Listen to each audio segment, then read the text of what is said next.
Good evening. Good evening, ma'am. Yes.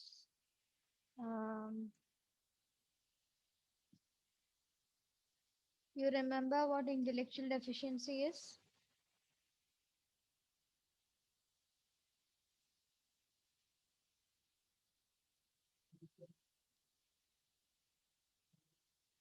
Intellectual deficiency.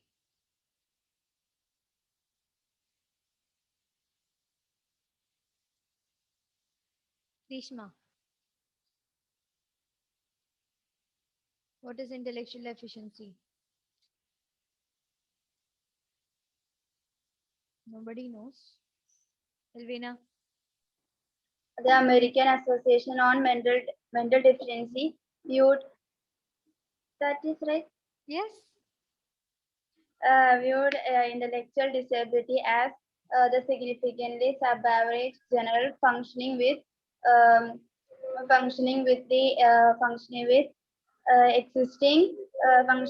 existing concurrently with defects in adaptive behavior and manifested in the manifested in during the developmental period. Okay. So, which are the three features in that definition, Meghna? The intellectual functioning, inadaptation, uh, inadaptation behavior, and What kind of intellectual functioning? Is it very well, or no, is it something else? How is it? How is the intellectual functioning in people with intellectual deficiency? There's a typical word for that. uh, Sub, sub, sub, sub-average sub average intellectual functioning. Then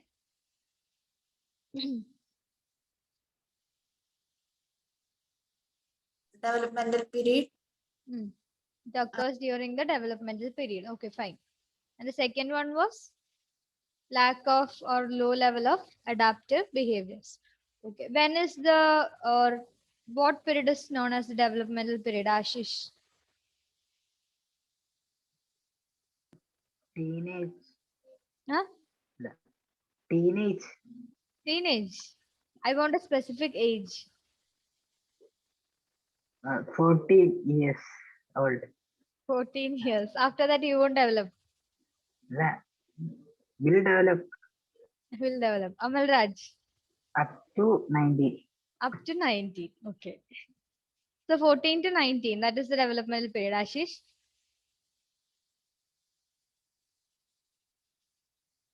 Confused. 13 to 13 to 19. Okay, fine. Amal, when is your Ma'am, developmental period? ma'am, 0 to 18. 0 to 18. From birth to 18 years of age. Typically, typically that age limit or that range is known as the developmental period. Okay? That is from the birth till you become an adult. 0 to 18. That is the developmental period. So the three main parts of this definition given by AAMD. What is AAMD, Aishwarya? American Association Mental Deficiency. Of, yes, American Association or not of on mental deficiency. Okay, not of, it is on mental deficiency. They have given a description of intellectual disability or intellectual deficiency. According to that, it is the general intellectual functioning which is sub-average, which means which is below average. That is one feature. Then it occurs during the developmental period, which is from 0 to 18 years of age. Then one more thing is they lack the what behavior? They lack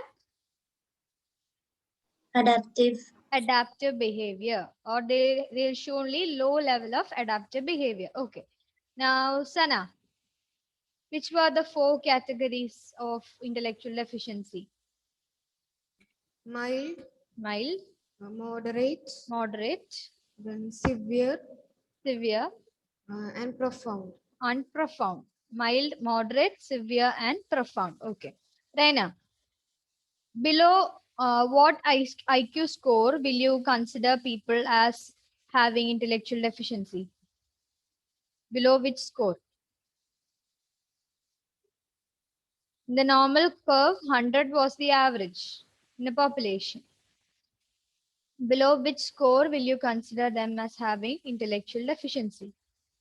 All these are very important questions. If you don't know, just note it in your text or lecture note or wherever. This is 70. 70, yes. Below 70, we consider them as having intellectual deficiency. Okay, clear? Yes. Okay, then you have to study those ranges, that 55, 45, 35, 25, 20 to 25, all those. Okay, we'll learn more about this in chapter 4 in detail, about the characteristics of mild, moderate, severe, and profound. As of now, know the definition, then know that there are 4 categories. Then below 70, we consider them as having intellectual deficiency. Fine? Yes, we'll move on to the next topic, intellectual giftedness. Write down.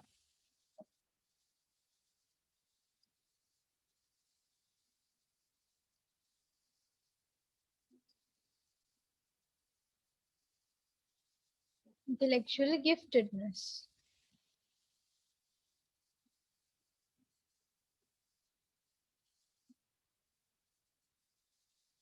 Okay. I think we have already discussed this topic earlier. Tell me, what is intellectual giftedness?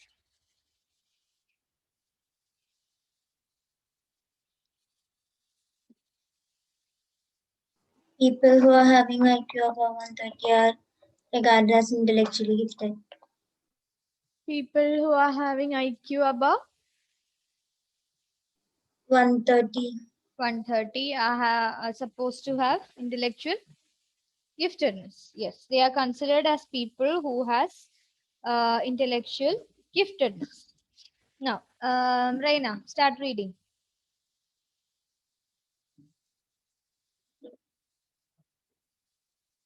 Intellectual giftedness. Intellectually gifted individuals show higher performance because of their outstanding potentialities. Potentialities. The study of gifted individuals began in 1925 Underline. 1925 when Louis Terman followed the lives of about 1,500 children with IQ of 130 and above. to About examine. to examine how intelligence was related to occupational success and life adjustment. Yes, occupational success and life adjustment. Underline that. Occupational success and life adjustment. What do you mean by occupational success? Are they successful in their occupation or not? In the different occupations or in the different jobs or works that they do, are they successful or not? Then life adjustment. Life adjustment means people face with lots of challenges in life, isn't it? So are they able to cope with them? Are they able to adjust with them?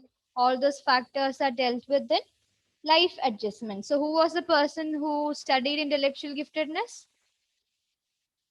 What is the name? Louis Terman. Louis Terman. And who devised the IQ? Who devised the term IQ? William Stern. Intelligence quotient. William Stern. William Stern. That is William Stern. I saw so many mistakes there. Correct it, okay? It's not our Alfred Binet. It's William Stern. The person who brought about the IQ, that is William Stern. In the previous page, page number 10, you have that in the second paragraph in the section Assessment of Intelligence. In 1912, William Stern, a German psychologist, devised the concept of intelligence quotient. And before that, we have the Alfred Binet and Theodore Simon's thing, that is mental age, chronological age, all those things. Okay. So, who was the person who studied intellectual giftedness? Louis Terman. Another Louis that we learned in this chapter. Who's that? Louis Thurston. Louis Thurston. Which theory did he propose?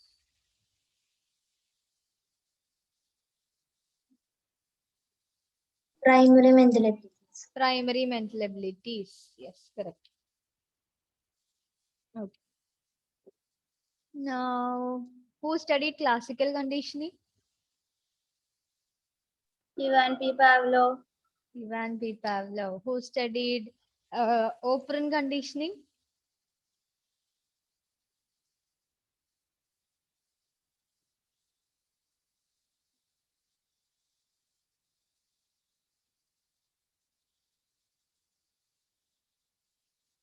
Related with the experiment, you'll get it much easier.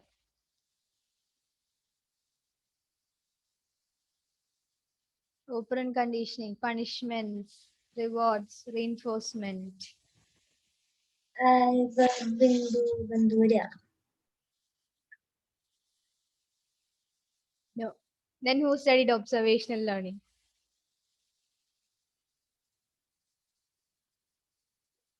Albert Bandura.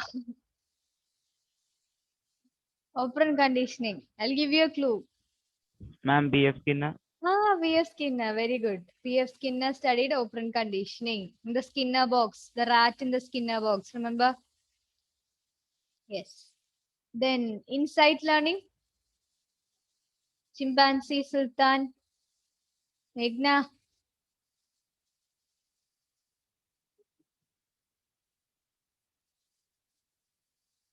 Tolman.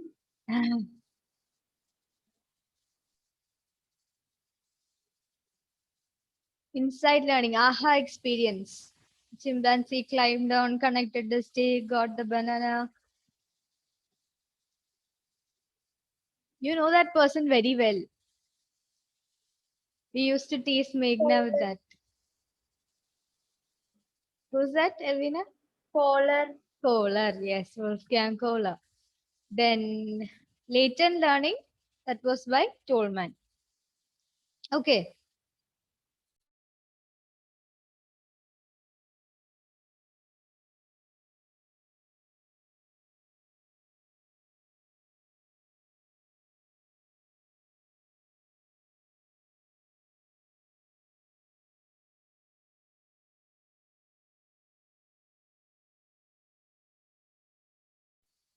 Okay, fine. So this also remember intellectual giftedness by Louis Terman. Meghna, read the rest. Although the terms talent and giftedness are often used interchangeably, they mean different things. Giftedness is exceptional general ability shown in superior performance in a wide variety of areas. Talent is a narrower term and refers to remarkable ability in a specific field.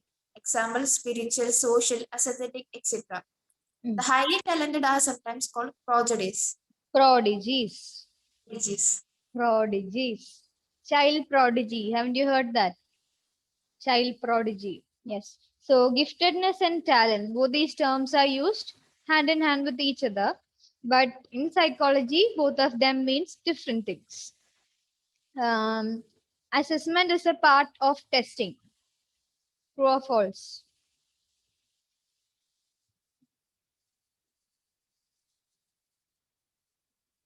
Assessment is a part of testing. True or false? Raina and Sana, switch on the video.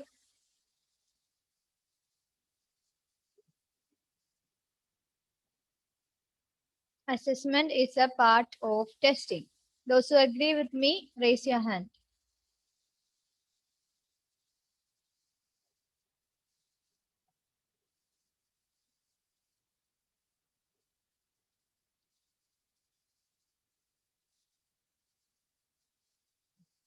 Assessment is a part of testing. Those who agree with me, raise your hand.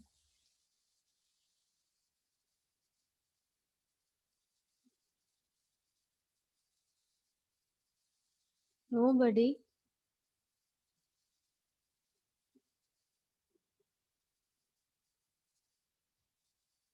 Why are you laughing, Ashish? No. Then those who say that the statement is false, raise your hand. Elvina, Aishwarya, Meghna, Amal, Dayana, Ashish, Grishma, Sana. That's it. Okay. Ashish, tell me why. Why is it false? Testing is a part of assessment. Testing is a part of assessment. Any other reason why that statement is false? Others? No. That's it. Okay, so that's correct. Testing is a part of assessment. Similarly, like giftedness and talent. This is similar to that assessment and testing. Giftedness means it's a vast area. That is, if I call one of you as very gifted child, then that means you can excel in so many fields or in so many areas, like dance, music, academics, then what athletics, all those things. Okay, but if I call you talented, that is a specific term. Okay, if giftedness is a general term, then talent is a specific term. Talent means you are highly talented in the field of dance. You can be highly talented in the field of music. Yes, that is specific nature, and that is a narrower term. Whereas giftedness, that is considered as a whole. Understood? Giftedness is a wider term than talent.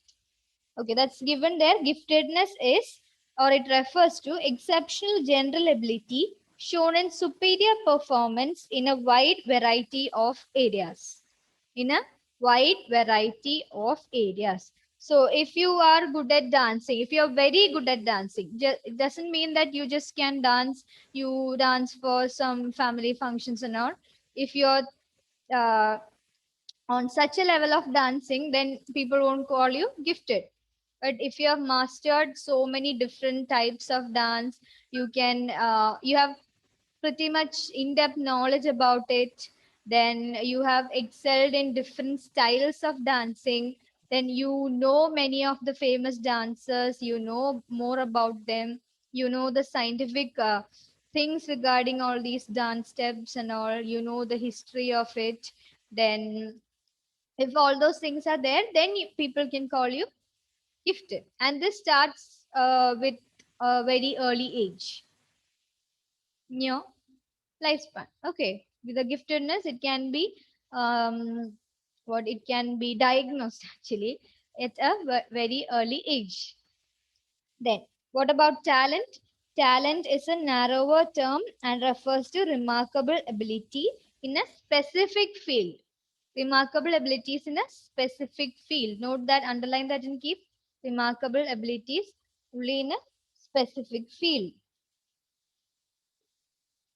Then, if a child is very much talented in a particular field or in a particular area, then people sometimes call them prodigies. She is a dance prodigy, she is a child prodigy, or he is a child prodigy. People call them like that. Okay, that's a term given. Like we call people brilliant, genius, and all.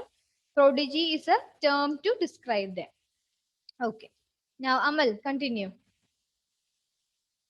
Please switch on your videos, everybody. You're not allowed to switch it off. Amal, continue. It has been suggested by.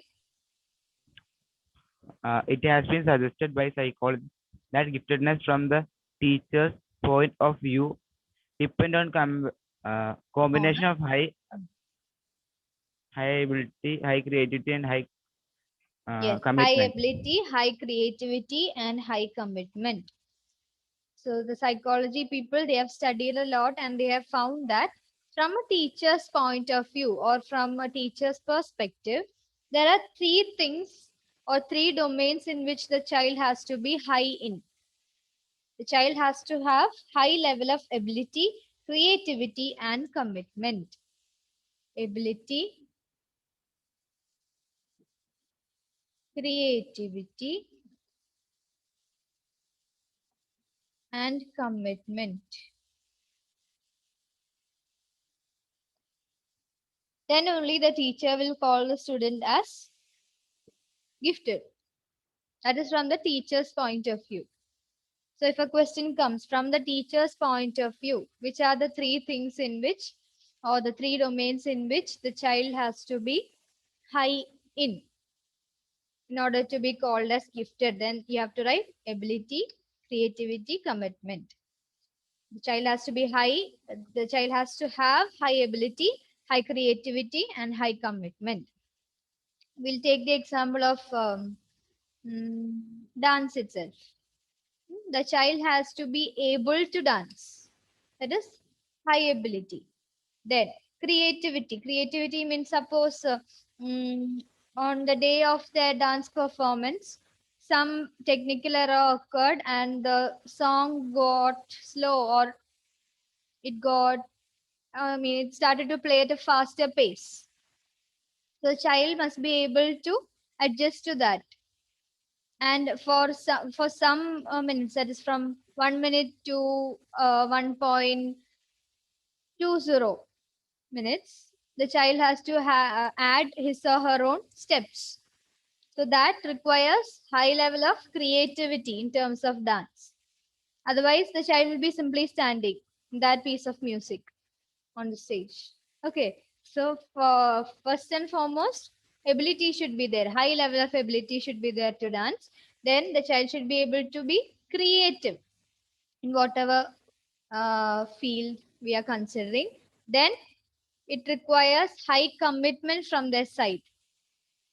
Okay, so ability, creativity, commitment. High level of ability, high creativity, and high commitment.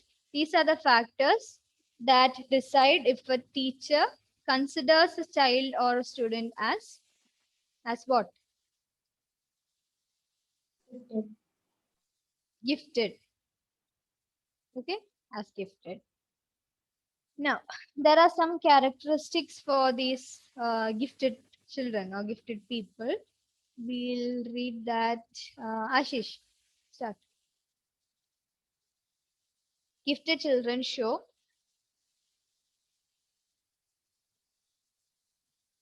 what happened. Read.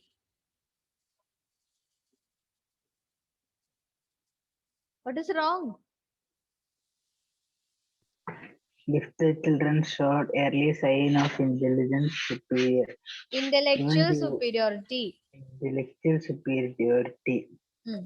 Even during the infancy and the early childhood, they show larger attention span, good Underline all those points. They show larger attention span. Then good recognition, good recognition memory, memory. Then uh, preference.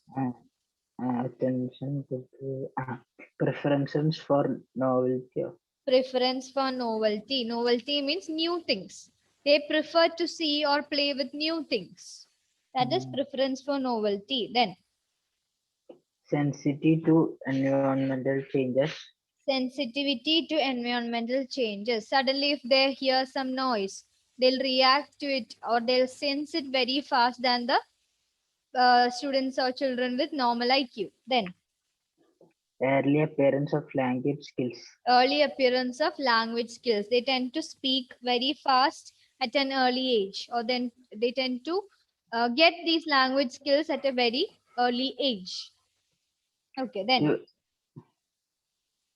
to equate, yes, to continue. equate giftedness with the brilliance, brilliance academic performance is not correct. Yes, giftedness is not equal to the academic performance that you do at school or college, which means your marks will not determine whether you're gifted or not. Understood? Okay, then Athletes who show athletes. uh, eh? Athletes. Athletes who show superior psychomotor abilities are also gifted. Hmm. Each gifted student possessed different strengths. Hmm. strength, personality, Personality. characteristics. And characteristics. Yes. Some important Characteristics of gifted children. Characteristics, correct. Of, Of gifted children are I was about to read grilled children. Huh? No, I was about to read characteristics of grilled children. Okay, characteristics of gifted children are.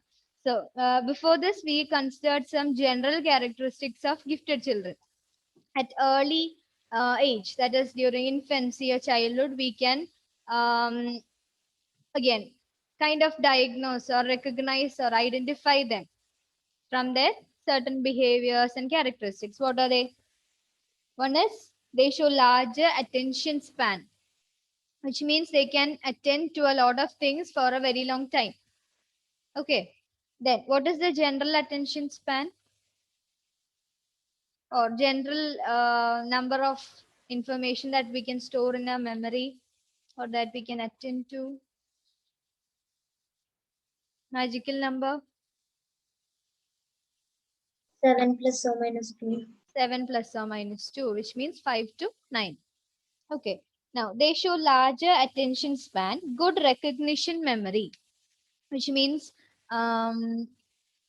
suppose they have seen one cousin of theirs during childhood.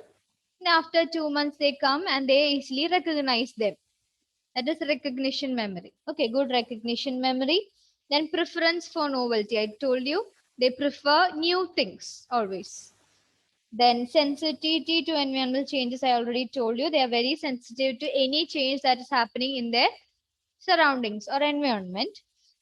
Then early appearance of language skills, which means they start to talk early, then they start to use some typical words or tough words in certain language, either in mother tongue or other languages. They tend to learn other languages also very fast. These are the general features. Now we'll see some specific characteristics of gifted children. Okay, Grishma. Start from the first one. Advanced logical thinking, questioning, and problem solving behavior. What would that be?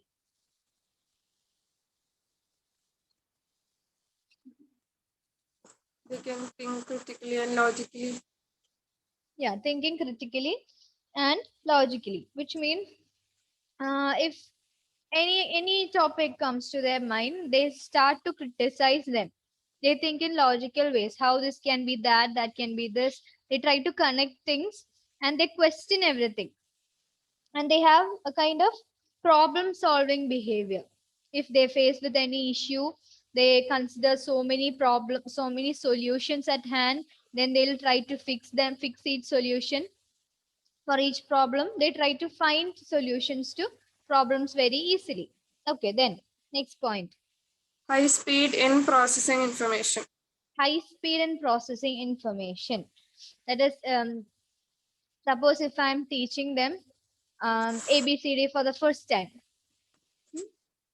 When I recite that slow song of ABCD, they tend to catch that very fast, and within 2 or 3 trials, they tend to repeat that back to me. What type of learning is that? Rote learning. Rote learning, very good. Repetition. Learning by repetition, that is known as rote learning. So that is also very easy. Don't write rote learning as a characteristic feature of gifted children. The thing that I mentioned that as an example here, they have high speed in processing information. They tend to process information very fast. Whatever information they are getting through different stimuli, they tend to process it very fast. Then superior generalization and discrimination ability. Okay, superior generalization and discrimination. Both are the opposites of each other. Suppose if I teach a child that flying objects that have wings, that have small legs, that have life are insects. Okay, small things that have life, that have small legs, then have small wings. They are insects. I showed them the house fly and told this is one of the insect. Okay, clear. Now, another moment, this child is seeing a mosquito, or a small moth or a butterfly. And this child is coming and telling me that is also an insect. That is generalization, which means I have told about a category, that is insects, and I have taught the child about the features of that category. And this child is able to generalize to other members of this category. That is a mosquito, the butterfly or moth or something. Okay, that is generalization. Then what is discrimination? Ability to differentiate between different things. Suppose the child sees one small thing that is flying again, and that is a remote control toy. So this child is able to differentiate between the two. This is an insect, but that is something that I and my brother plays with. That is a toy. The child is able to understand. The gifted children can easily discriminate things. They can easily generalize things as compared to the normal children or the children with normal level of IQ. Understood? Generalization and discrimination. They have high level of or superior level of generalization and discrimination. Then Ashish,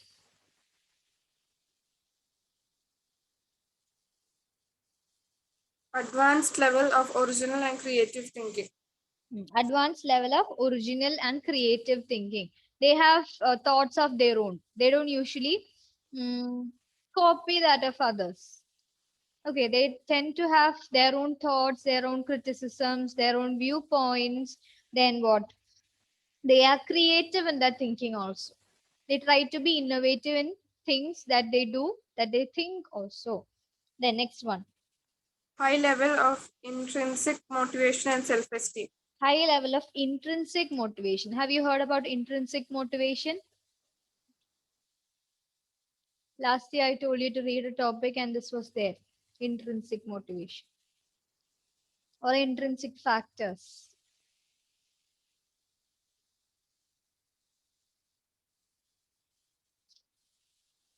Have you heard about extrinsic motivation?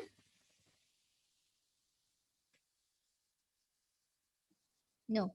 Extrinsic, I will explain. Then you tell me what is intrinsic. Okay. Extrinsic means mm, I have got a work to do. Hmm? And I'm not much interested in this work, but I'll get some 50,000 rupees if I complete this work. Okay. So that money is motivating me to do this work. Because if I complete this work, I'll get that amount of money. So that is some kind of motivation that is from outside my body, from external sources. So that is extrinsic motivation. So what will be intrinsic motivation? Internal motivation. Internal motivation, obviously. Extrinsic factors, which means external factors, they tend to motivate our behavior. That is extrinsic motivation. Then internal factors, that is motivation from inside, that is called intrinsic motivation, which means if I do this work, I am happy, I am satisfied. I don't need anything from outside. I don't want money. It's not I don't want money, but that's not what is important to me. What makes me happy or what makes me satisfied is something that I get from inside. Hmm? Like by helping someone. Do we get anything in return? We are not sure. But that makes us satisfied inside, right? At least some of us. Yes. So that is intrinsic motivation. The motivation from inside. So these people tend to be high in level of intrinsic motivation and self-esteem. Self-esteem means you have a value of your own, like self-worth, self-confidence, self-worth, everything comes under this. Next chapter, just turn to the next chapter, heading of the next chapter. What is it? Self and personality. Self and personality. We have lots and lots to learn about self and personality. So we'll discuss this later. So self-esteem means if you're high in self-esteem, that means you are considering that other people value you, you have your own worth, you are very confident in yourself, and so and so. Okay. So the gifted children, they have high self-esteem, also high level of intrinsic motivation, which means motivation comes from inside. They don't need anything from the outside world. It's not like they don't need money. They are like they're in the spiritual world. It's not like that. But most of the motivation comes from inside, intrinsic motivation. The next point. Independent and non-conformist thinking. Independent and non-conformist thinking. I already told you before point, advanced level of original and creative thinking. It's similar to that. Independent thinking, which means, yeah, like for some of you, somebody else in the class has to answer to make sure that my answer, the answer that I have in mind is correct. Isn't it? You are very much inhibited to tell your answer first. Again, another situation. So that means your thinking is dependent on somebody else thinking or somebody else viewpoint. But if you're very sure, then you will be very independent. I can give the answer first. I can volunteer for doing that. I can volunteer for doing this and all. That means independent thinking. You are not dependent on anybody else or any other factors to think in such a way. That is independent thinking. Now, what is non-conformist thinking? Non-conformist thinking means the same thing, independent thinking itself. Conformity means, again, let's take the example of our class. I asked you one question earlier. Those who agree with the statement, raise your hand. And if I raise the hand along with you, you might, or somebody else raise your hand along with you, then people start raising hands.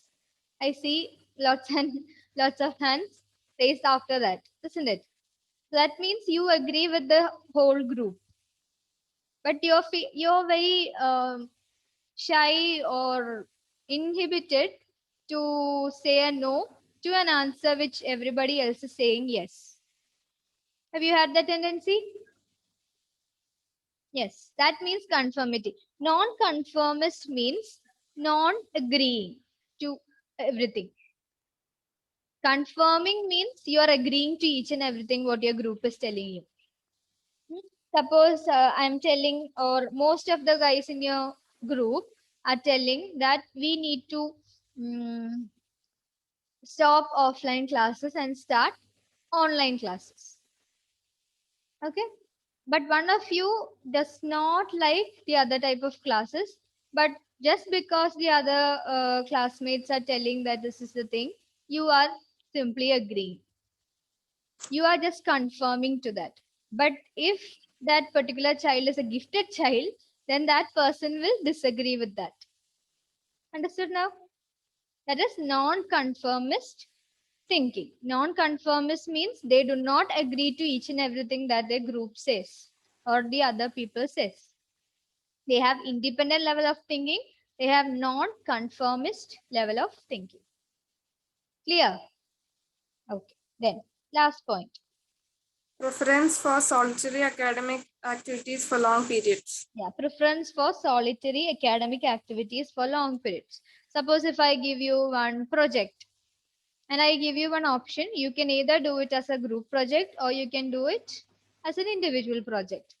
The gifted children, what they do is, I told you they are not dependent on anyone. They don't like to be like agreeing to each and everything that the group says. So what they'll do, they'll choose to work alone.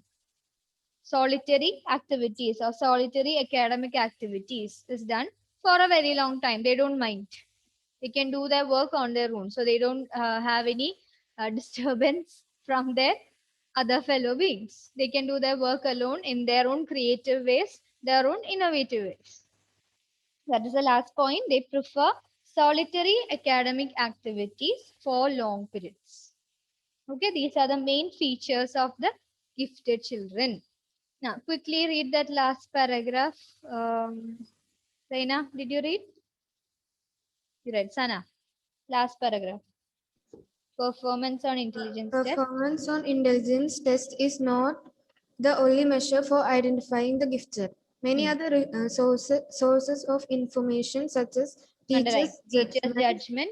school achievements record, Hmm. parents' interviews, peer and self-ratings, etc., can be used to combine in combination with intellectual assessment.